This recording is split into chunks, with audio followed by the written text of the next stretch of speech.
Bienvenue les refs, on se retrouve aujourd'hui pour le deuxième épisode de ma save avec Chelsea sur FM24.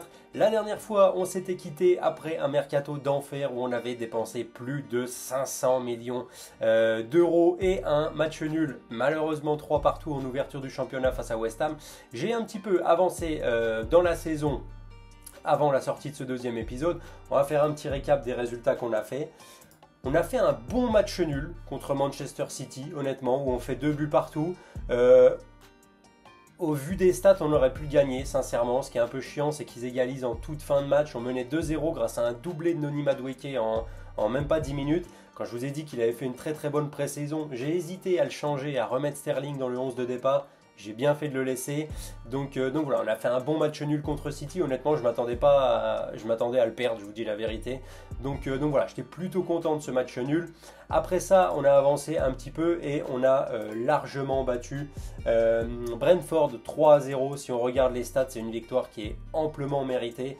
Grâce à des buts de Colwill, Osimhen et encore une fois Noni Madueke, buteur. Donc voilà, tout le monde a fait un très très très bon match. 14 tirs à 7, 7 tirs cadrés, 1,79 d'XG, franchement c'était propre, c'était vraiment propre comme performance. Et aujourd'hui on se retrouve pour un épisode à 2 matchs où on va jouer notre premier tour de Carabao Cup face à Reading, entrée en liste des clubs de Premier League. Et on fera le match de championnat 3 jours après contre Everton à domicile. Donc voilà. Là, c'est 2 victoires, je veux rien savoir. Bon, Reading, je vais vous montrer, j'ai fait tourner, j'ai donné du temps de jeu à ceux qui ne sont pas titulaires depuis le début de saison. C'est-à-dire que Conor Gallagher va jouer au poste de numéro 10, Sterling à droite, Nicolas Jackson en pointe devant à la place d'Osimhen. J'ai laissé Mudryk sur le terrain parce que lui, pour le coup, il ne me fait pas un super début de saison. Donc je me dis que s'il peut faire un bon match face à une équipe un peu plus faible, ça lui donnera de la confiance. Au milieu de terrain, un double pivot avec Romeo Lavia et James Ward-Prowse. On va reposer Caicedo et Fernandes qui sont 2 titulaires indiscutables et qui font des très très bons débuts de saison. La blessure de Mason Mount m'a pas aidé, honnêtement. Elle a un peu déraillé mes plans au poste de meneur de jeu. Mais voilà, on se débrouille pour l'instant. Je joue avec Enzo Fernandez en 10 en championnat. Là, ça va être l'occasion de donner un peu de temps de jeu à Conor Gallagher. Ensuite, on va faire jouer Malo Gusto à droite, Colwill et Pavard en défense centrale et Cucurella à gauche avec Maignan dans les buts parce que j'ai toujours pas réussi à trouver un bon gardien remplaçant et j'ai envie de donner un peu de temps de jeu à Pavard parce que Thiago Silva me fait un début de saison calamiteux. Dans l'épisode précédent, j'ai pas arrêté de dire qu'en vrai, il était monstrueux depuis le début d'année. Voilà, pour le coup, dans ma save, il me fait un début de saison calamiteux. Je ne sais pas si c'est lié au fait qu'il est observé et qu'il est demandé par plusieurs clubs, notamment Arsenal, Paris, l'Inter et la Lazio. J'ai refusé toutes les offres parce que j'ai pas une profondeur de fou à ce poste-là. Mais le fait est que depuis le début de saison, il n'est pas au niveau. Donc voilà, question blessure, on en a encore pour un moment. Mason Mount, c'est encore entre 9 jours et 3 semaines. Trevoh Chalobah, 3 à 7 semaines. Wesley Fofana, on oublie, hein, il est blessé pour la saison. Par contre, Benoît Badiachil devrait faire son retour à l'entraînement dans 3 jours. Et ça amènera un petit peu de profondeur au poste de défenseur central. Donc voilà, c'est pas plus mal. On va gentiment se diriger vers ce match face à Reading. Alors, comme je l'ai dit, le but, c'est de les fracasser. Hein. C'est littéralement de rentrer dans la compétition avec une victoire convaincante. J'espère que les joueurs qui ne sont pas forcément au niveau depuis le début de l'année, je pense notamment à Mudryk, vont me faire un gros match. Et j'espère que ceux à qui je donne du temps de jeu pour la première fois, à savoir Sterling et Nicolas Jackson, vont me faire un grand match aussi. On se met en moment clé. On encourage tout le monde et c'est parti. Andy Carroll qui donne le coup d'envoi pour Reading. Andy Carroll qui dans la vraie vie a été transféré à Amiens. Un des transferts les plus bizarres de l'été, j'ai envie de dire. Je ne sais pas s'il y a quelqu'un qui s'attendait à voir débarquer Andy Carroll à Amiens. C'est quand même un truc de fou. Mais bon, le fait est qu'il a déjà marqué, je crois, cette saison en plus en Ligue 2. Donc voilà, si ça marche pour tout le monde, tant mieux. Alors que là, on démarre, j'allais dire sur les chapeaux de roue, mais on n'a même pas vu le coup franc qu'on a obtenu. Donc bon, super, ça fait plaisir. On démarre gentiment. Comme j'ai dit, on va avoir besoin d'avoir des joueurs, notamment les remplaçants, qui me fassent des grosses pertes. Parce que même si on n'a pas un calendrier surchargé cette année, étant donné qu'on ne joue pas la Coupe d'Europe, j'ai l'impression... Va Malo Gusto. Oui. Oh là là là là, on n'arrive pas à conclure. Je disais, j'ai l'impression en ce début d'FM24 que les blessures, c'est un truc qui est vachement présent dans le jeu. Je sais pas si c'est juste un truc lié à la bêta ou s'ils vont corriger ça pour la sortie du jeu. Mais le fait est que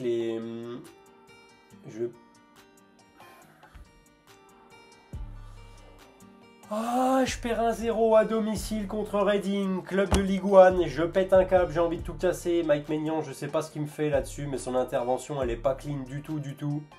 C'était limite un niveau hors-jeu. Qu'est-ce qu'il fait Maignan là-dessus? Oh là là là là là là. À critiquer tout le monde déjà au bout de... Attendre le highlight, on sait jamais si je marque là. Mais ouais, je vous disais, les blessures, je trouve que c'est un truc qui est vachement présent en ce début de jeu. Donc ça reste important d'avoir des joueurs de rotation qui sont au niveau, parce que si tu te retrouves à avoir 3-4 titulaires blessés rapidement dans la saison, et que les mecs qui sont sur ton banc, c'est des handicapés, tu peux vite dire adieu à tes prétentions.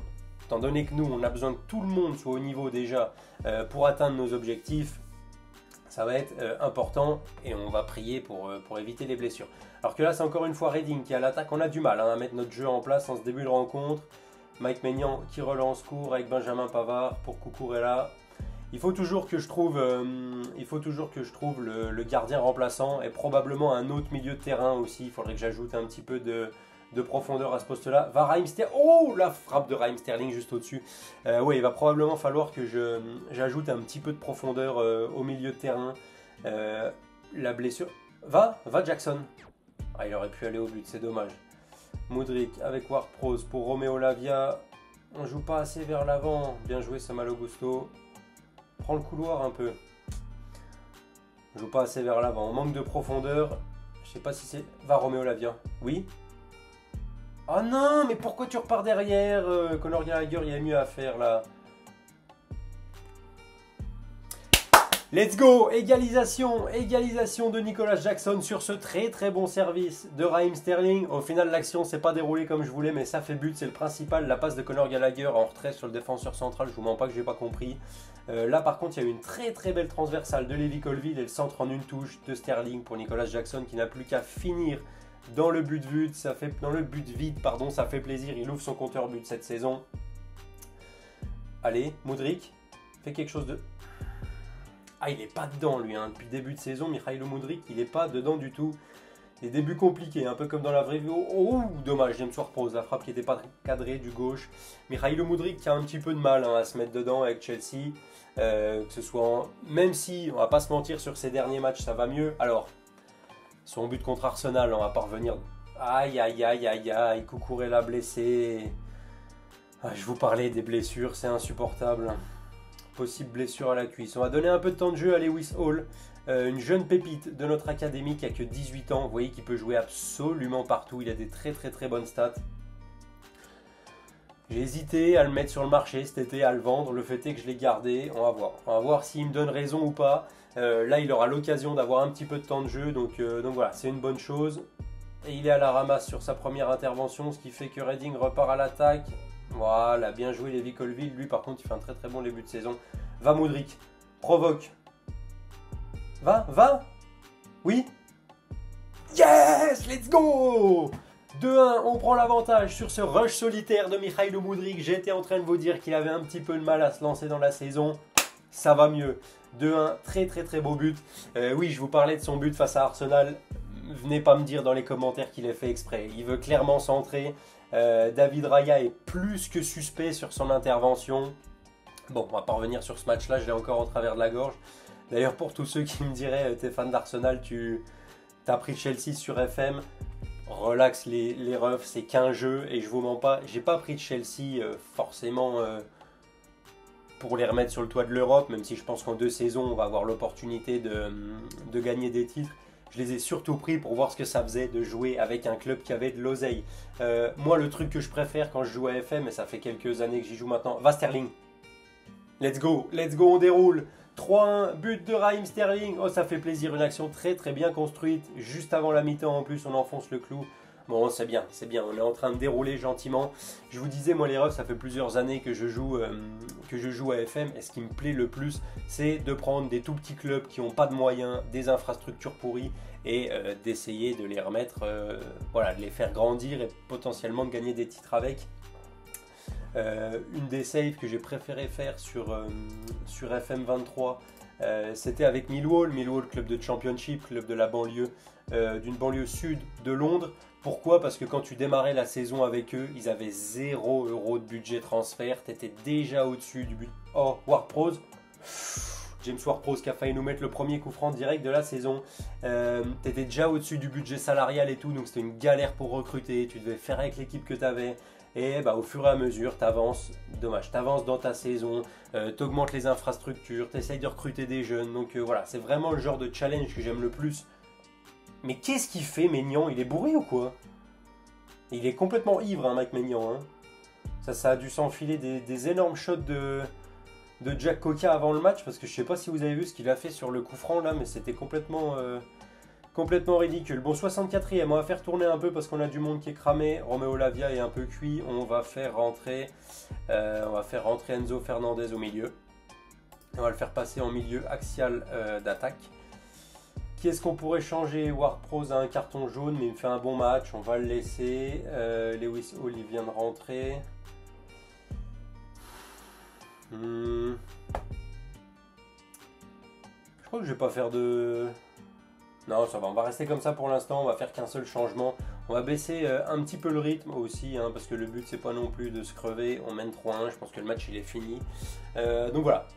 D'ailleurs les refs, en parlant de ça, comme je vous l'ai dit dans le premier épisode, la save avec Chelsea c'est une save qui durera uniquement le temps de la bêta, donc quinzaine de jours environ je pense.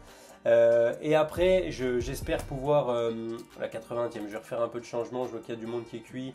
Thiago Silva, ça va venir prendre la place de Levi Colwill.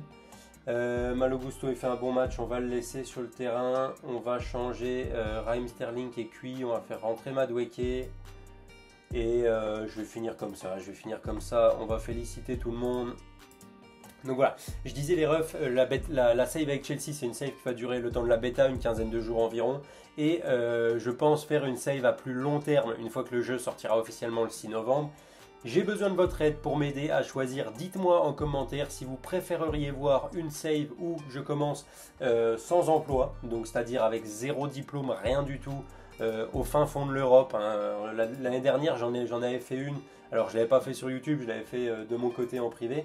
Et j'avais commencé, je crois que c'était en Slovénie, si je dis pas de bêtises. Ou un... Allez hop, Cucurella blessé, 3 à 4 semaines quand je vous parlais des blessures. J'avais commencé dans un pays, ou en Lettonie, je crois que j'avais commencé en Lettonie. Donc voilà, c'est toujours kiffant je trouve de prendre des petits clubs qu'on connaît même pas forcément dans la vraie vie, parce que je vous mens pas, j'ai beau être un fada de football et suivre assidûment grande partie des championnats européens, le championnat de Lettonie, je vais pas vous mentir, je le regarde pas. Donc j'ai commencé avec un club que je connaissais même pas, que j'ai réussi à emmener en Conference League après 3 ou 4 saisons il me semble. Donc voilà, je trouve que c'est toujours kiffant ce genre de petite save où tu prends un club, voilà, c'est toi qui fais tout de A à Z. En plus tu dois passer tes diplômes, ta réputation augmente, tu as des éventuels... Et on chope Barnsley au prochain tour. J'ai passé trop vite, j'ai même pas vu que c'était le tirage au sort de la coupe. On chope Barnsley, un autre club de League One. On devrait passer un autre tour de Carabao Cup. Donc ouais, voilà, je vous disais, c'est toujours kiffant, je trouve, ce genre de petite save où on avance au fur et à mesure, on accepte des jobs de mieux en mieux. L'an dernier, à la fin de ma save où j'ai débuté sans emploi, je crois que j'avais terminé à l'Inter Milan ou à la Roma. Je suis plus sur un des deux. Mais dans un bon club de Serie A. Donc voilà, dites-moi en commentaire si vous préféreriez voir ça, c'est-à-dire, aïe, alors que c'est l'heure des derniers transferts. Écoutez, on va rechercher un gardien remplaçant ensemble, je pense. Finance, il me reste 33 millions. Qu'est-ce que je fais les refs? Est-ce que j'envoie tout sur un très bon gardien remplaçant? Est-ce que j'essayerai pas non plus de choper un milieu de terrain pour ajouter un petit peu de profondeur? Je sais pas quoi faire là. Je sais pas quoi faire. Est-ce qu'on a des joueurs sympas pas trop chers ici? Parce que là j'ai plus un budget illimité comme au début de la save. Edson Alvarez, est-ce que ça voudrait pas venir en tant que... joueur de rotation? On va voir vite fait avec son agent qu'est-ce qu'il voudrait. S'attendra à débuter la plupart des matchs. S'attendra à se battre pour une place dans l'équipe et à bénéficier de beaucoup de temps de jeu sur la saison. Ça peut être sympa ça. Ça peut être une chose. Edson Alvarez, on va garder sur le coup. Qu'est-ce qu'on a d'autre là-dedans? Est-ce qu'il y a des trucs sympas? Calvin Phillips. Est-ce qu'on signerait pas un Calvin Phillips? Est-ce qu'on le sortirait pas de la torpeur dans laquelle il est du côté de City, les refs? 37-45, ça va peut-être être chaud par contre pour choper un accord. Voir si je demande à son agent. Ça tendra à débuter la plupart des matchs. Ouais, mais le problème, c'est que moi, là, il me faut plus un joueur de rotation. Se battre pour une place dans l'équipe. Par contre, il faudrait entre 920 et 1 million de salaire. Pour un joueur de rotation, ça fait beaucoup. Après, vous voyez qu'il a quand même des stats vachement sympas, on va pas se mentir. Alors ça serait l'option chère. On va dire que l'option pas chère, enfin moins chère, ça serait Edson Alvarez. Et l'option plus chère, ça serait Calvin Phillips. C'est deux bonnes options en vrai pour renforcer le milieu de terrain. Qu'est-ce qu'on a d'autre par ici? Kudus, c'est trop cher et c'est un poste un peu plus offensif. Moi, il faut vraiment un vrai milieu de terrain. Alex Scott. Est-ce qu'on n'irait pas chercher Alex Scott, jeune pépite du football anglais, qui est dans la vraie vie a signé à Bournemouth? Est-ce qu'on n'irait pas le chercher pour pas cher et on le laisserait en prêt? Parce que vous voyez qu'il a un potentiel énorme. Le problème, c'est ça. Actuellement absent suite à une grave blessure. Ouais, pourquoi pas. Alex Scott, ça peut le faire. Pas oublier qu'il me faut aussi un gardien remplaçant, les refs. Donc, ce que je vais faire, c'est que je vais déjà voir avec City si je peux choper un accord pour Calvin Phillips. Alors, vous voyez qu'il est estimé entre 37 et 45. Je vous mens pas, on va essayer d'étaler les paiements parce qu'il me reste que 33 millions. Si je mets 20 millions, si je mets 3 versements et qu'en 3 versements on leur en rajoute 20, ça fera 40 et on va leur mettre une prime au cas où on se qualifie pour la Ligue des Champions. S'il fait 25 matchs, on leur donne, non peut-être pas 10, 7-5. Est-ce qu'ils accepteraient ça? Wow, ils veulent cher, ils demandent cher là. Ça fait 63 millions au total, c'est trop, je peux pas mettre autant. Je peux mettre 20 ici.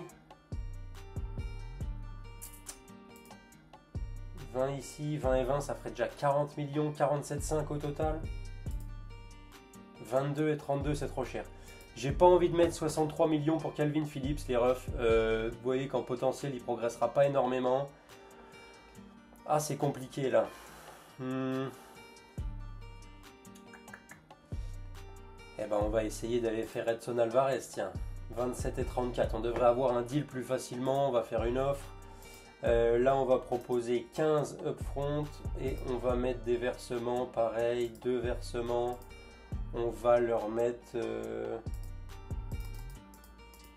12,5 de plus. 12,5 et puis un petit 20% du profit à la revente. 42 millions. Oh là là, c'est un enfer. Faire du business avec les négociateurs étrangers, c'est un enfer. 17 et 15. Ils grattent, ils essayent de gratter, ils essayent vraiment de gratter beaucoup plus. On aurait un deal pour 36,5 millions les refs pour Edson Alvarez, je sais pas ce que vous en pensez. Le but c'est de faire, il me faut un joueur de rotation, donc 36,5 millions, on va essayer de finaliser l'offre, on va bien voir ce que ça va donner. Et par contre on va vite fait se lancer une recherche ciblée pour un gardien remplaçant, parce que là j'ai pas trop le choix. Si au moins trouver quelqu'un qui a 3 étoiles de niveau, on va voir ce que ça donne, on va avancer gentiment dans la journée de la dernière journée de transfert, pardon. Alors, on va aussi préparer notre tactique pour le match de championnat face à Everton. Chilwell, ça va reprendre sa place. Cucurella est blessé, on va le sortir. On va mettre Azpilicueta sur le banc à sa place. On va remettre Reece James. Je vais laisser Pavard et Colville dans l'axe. J'ai bien aimé la doublette lors du match précédent.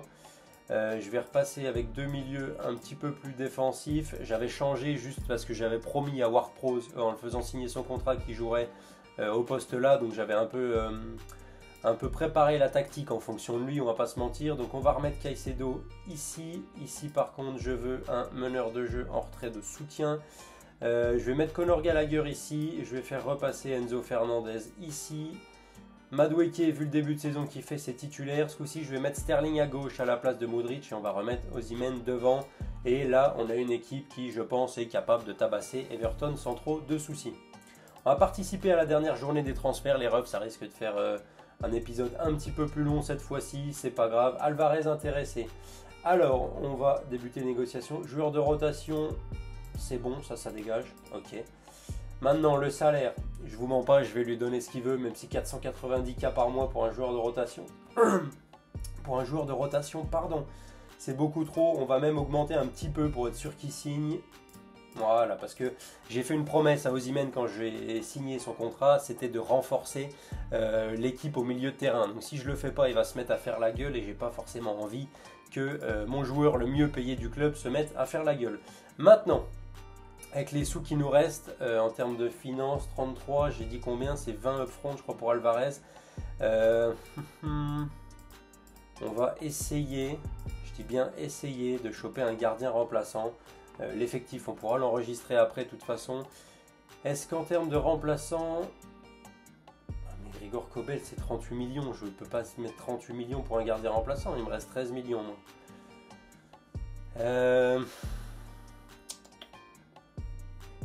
C'est compliqué, là, les refs. Je vous mens pas, c'est compliqué.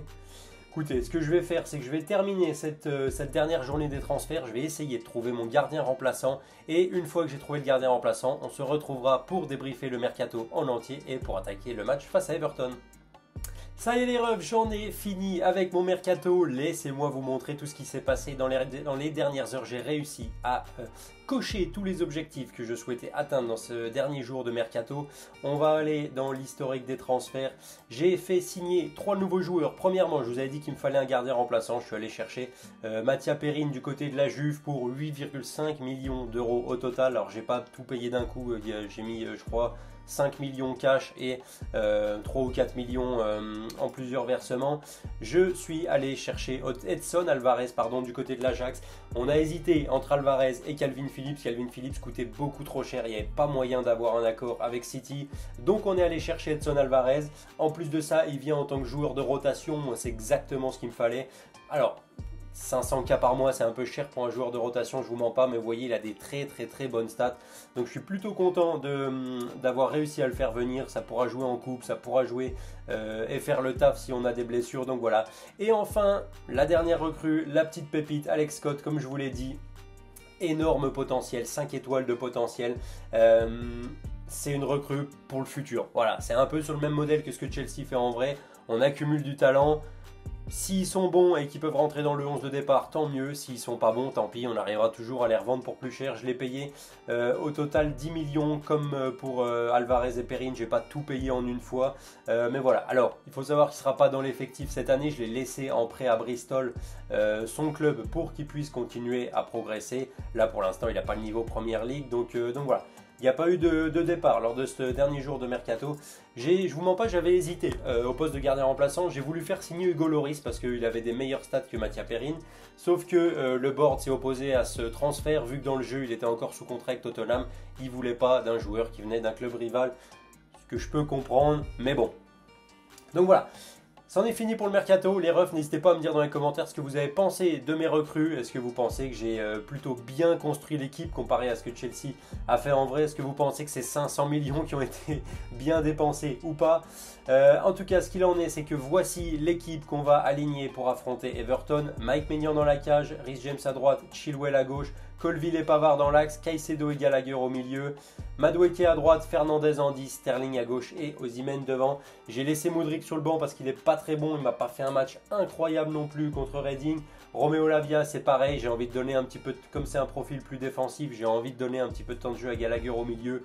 Il me faut un peu de création et un petit peu de profil offensif. Donc voilà, c'est parti pour ce deuxième match de l'épisode. Les refs, après notre victoire convaincante en Carabao Cup face à Reading, on va affronter Everton à domicile. On va motiver tout le monde, on va leur dire qu'on croit en eux et qu'ils peuvent faire la différence.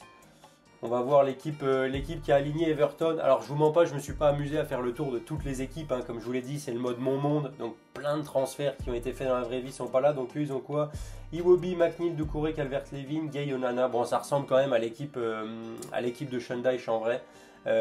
Qui d'ailleurs, j'ai vu passer ça aujourd'hui. Everton risque une déduction de 12 points suite au fait qu'ils ont enfreint les règles du fair play financier. Ça serait un énorme coup dur. Et je pense que s'ils prennent les 12 points de pénalité, ils sont plus que jamais... j'ai pas envie de dire qu'ils ont déjà un pied en championship. mais ça serait vraiment compliqué pour eux de remonter une pénalité de 12 points. Surtout que ça les mettrait à moins 5 points à l'heure actuelle, ce qui voudrait dire qu'il faudrait qu'ils prennent environ 45 points sur les dernières journées pour espérer se maintenir. Ça fait beaucoup pour un club qui a du mal à marquer des buts. Alors que là on est à l'attaque, Sterling pour Chilwell qui joue avec Caicedo, va vers l'avant. Gallagher, décale, c'est bien. Ah, c'est mal donné ce ballon de Gallagher, mais c'est récupéré tout de suite par Reece James. Donc ouais, j'ai du mal à voir Everton s'en sortir si jamais ils prennent les 12 points de pénalité. Il y a toujours le débat, est-ce qu'ils doivent les prendre alors que parce qu'ils ont une... Oh, va Sterling!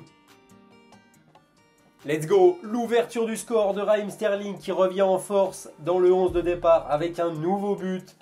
J'ai cru qu'il y avait une faute qui allait être sifflée sur Osimhen sur cette longue transversale. Finalement, ça a profité à Sterling. Mais si on regarde bien, il me semble qu'il y avait une faute là sur ce bon ballon d'Enzo Fernandez. Il y avait clairement faute sur Osimhen. Ça profite à Sterling qui la récupère, qui part au but et qui trompe Pickford. 1-0, ça fait plaisir. Donc oui, je vous disais les refs. Est-ce qu'Everton doit vraiment prendre 12 points de pénalité parce qu'ils ont enfreint les règles du fair play financier alors que Man City n'a rien pris pour plus de 115 violations? Oh, Osimhen, tu dois marquer. Alors que Man City n'a toujours pas pris de pénalité, alors qu'ils ont plus de 115 infractions en l'espace de 6 ou 7 ans en Première Ligue par rapport aux règles du fair play financier. C'est compliqué. Moi, je pars du principe que si t'as merdé, bah, la sanction, elle doit être appliquée. Maintenant, je comprendrais les fans d'Everton qui disent « Ouais, nous, on prend la sanction et City a rien pris. » Alors, ce qui joue contre eux, c'est malheureux, mais c'est comme ça, c'est le fait que je pense que c'est plus compliqué de sanctionner, enfin d'étudier et de sanctionner une seule infraction, parce que là du coup Everton est pénalisé pour avoir enfreint les règles du fair play financier, ils ont perdu plus d'argent que ce qu'ils ne pouvaient en perdre. Oui, Osimhen, let's go, le but d'Osimhen pour le 2-0, on se balade, on est en train de se balader les refs, et Osimhen qui ajoute un nouveau but à son compteur. Donc oui, pendant qu'on va voir le ralenti du but, je vous disais, Everton a perdu plus d'argent en 3 ans que ce qu'ils étaient censés pouvoir perdre par rapport aux règles du fair play financier. Et le fait est que quand c'est le cas, tu risques une déduction de points. Je pense que malheureusement pour eux, c'est plus simple pour la fédération anglaise d'étudier une grosse infraction comme c'est le cas pour Everton et de sanctionner une grosse infraction plutôt que de se plonger dans 115 infractions comme c'était le cas pour City et les pénaliser en conséquence. C'est malheureux, c'est même pas forcément très juste, mais voilà, c'est comme ça. Donc ça va être important, ça va être intéressant plutôt de suivre dans les prochains jours, voir ce que ça va donner, voir si Everton va vraiment prendre cette sanction. S'ils prennent une sanction de 12 points, comme je vous l'ai dit, ils auraient pas déjà un pied en Championship, mais ça serait vraiment compliqué pour eux de remonter la pente. La descente en Championship, alors qu'ils vont inaugurer le nouveau stade avec une déduction de points, ça serait moche. Ça serait vraiment très moche pour un club qui est dans l'élite depuis. Let's go! Le doublé d'Osimhen, on déroule. Pendant que je suis en train de vous parler d'Everton, nous on déroule. Le doublé d'Osimhen, on mène 3-0 et vous voyez que tout le monde me fait un bon match, ça fait plaisir. Donc donc voilà. Ça serait moche pour Everton, pour un club qui est dans l'élite depuis des années et des années. Je crois que c'est probablement avec Arsenal le deuxième club qui a passé le plus de temps, le plus de saisons consécutives dans l'élite. Ça serait moche de les voir. Ça serait moche de les voir descendre dans le Championship suite à une affaire comme ça. Mais voilà, le fait. Oh là là, on prend un but bête encore sur coup de pied arrêté. C'est dommage, mais ouais, ça serait dommage. Ce qui est sûr, c'est que je sais pas encore quand, mais je me rendrai à Everton pour y voir un match à Goodison Park avant la fin de saison. J'ai acheté un membership cette saison exprès pour aller voir un match avant que les Toffees ne quittent leur emblématique stade. Donc voilà, j'avais targeté le match de Brighton, je pense que ça va être un petit peu short. Je vais essayer d'aller voir si pendant le Boxing Day, pendant la période des fêtes, alors que là Mykolenko va prendre rouge et ils vont finir le match à 10, ça fait plaisir. Donc ouais, je pense plus y aller au mois de décembre, je sais pas encore quel match je compte aller voir, mais voilà. Ce qui est sûr, c'est que si j'y vais, vous aurez un vlog de mon expérience à Goodison Park, comme je vous l'ai dit avant qu'Everton n'inaugure son nouveau stade. Alors que là on est à nouveau à l'attaque, Enzo Fernandez qui loupe une belle occasion, c'est dommage. Vous savez quoi, on va faire tourner un peu, on mène 3-1, c'est la 60e. Caicedo, tu vas laisser un petit peu ta place à Romeo Lavia. Pavard. Allez, tiens, on va donner un petit peu de temps de jeu à Thiago Silva qui avait vraiment pas été bon depuis le début d'année. Voilà, on va faire ça comme ça. Et on va baisser un petit peu le rythme par contre. Si on peut éviter de se crever et éviter les blessures, ça serait sympa. On va quand même féliciter tout le monde parce que mine de rien, on fait un très gros match. Hein. Vous voyez, 18 frappes, 9 cadrés, 2,64 d'XG en face Everton, c'est 6 tirs de cadré. C'est un peu comme dans la vraie vie, hein. C'est pas joyeux de regarder l'équipe de Shundai jouer. Même si le fait est que je vais pas vous mentir, ils se sont un peu fait voler contre Liverpool le week-end dernier parce que Konaté doit prendre rouge tous les jours. Enfin, doit prendre son deuxième jaune tous les jours. Encore une inconsistance de la part des arbitres pour ceux qui ont regardé le match. N'hésitez pas à me dire, va Chilwell. Allez hop, but contre son camp pour parachever tout ça à 10 minutes de la fin, 4-1. Ceux qui ont vu le match, n'hésitez pas à me dire ce que vous en pensez, mais pour moi c'est encore une incohérence de plus de la part des arbitres qui font n'importe quoi depuis ce début de saison en première ligue honnêtement. Tu mets les 2 jaunes à Ashley Young en première mi-temps, il les mérite, il n'y a pas de souci, mais tu dois en face, tu dois sanctionner Konaté de la même façon. Konaté il doit jamais finir le match. Mais bon, le fait est que Liverpool était quand même supérieur à Tottenham sur ce match-là. On va faire tourner, on va donner un petit peu de temps de jeu à tout le monde et il me reste plus qu'un seul changement. Je vais faire rentrer Mudryk à la place de Raheem Sterling pour les 2 dernières minutes. On va féliciter tout le monde, on se dirige gentiment vers une grosse victoire 4-1, victoire convaincante. Ça serait un épisode à 2 victoires, ça serait vraiment pas mal. Et on remonterait bien au classement après nos 2 premiers matchs nuls lors des 2 premières journées. Alors autant le match nul contre West Ham lors de l'ouverture du championnat m'avait un petit peu embêté parce que je pense qu'on avait les moyens de les battre. Oui, Vainzo, Gallagher pour Lewis Hall, rentre dans la surface, centre. C'est bien. Ah, sur le poteau, c'est dommage. Autant le fait d'avoir fait nul contre City lors de la 2e journée, là pour le coup c'était un résultat très positif, je ne m'y attendais pas. Les dirigeants s'attendaient à une défaite, les supporters espéraient un nul, on a réussi à faire nul et comme je vous l'ai dit, on méritait de le gagner ce match face à City. Mais voilà, oh là là, mais regardez-moi les stats, 27 tirs, 13 cadrés, 3,43 d'XG, c'est énorme. C'est énorme, franchement on aurait pu en mettre plus que 4. On va les féliciter, on va dire que je suis très content du résultat et de ce que vous avez montré sur le terrain. Et nous on va gentiment se quitter là-dessus les refs alors que vous voyez qu'on remonte à la 3e place avec 8 points en 4 rencontres. Pour l'instant Liverpool est premier suivi de United. City, même nombre de points que nous mais différence de but un peu moins élevée. Et Arsenal, Tottenham et Newcastle complètent les places européennes pour l'instant. Donc voilà, c'était tout pour ce 2e épisode les refs. N'hésitez pas à me dire dans les commentaires ce que vous avez pensé de la tactique, de mes derniers recrutements, de cette dernière journée de mercato.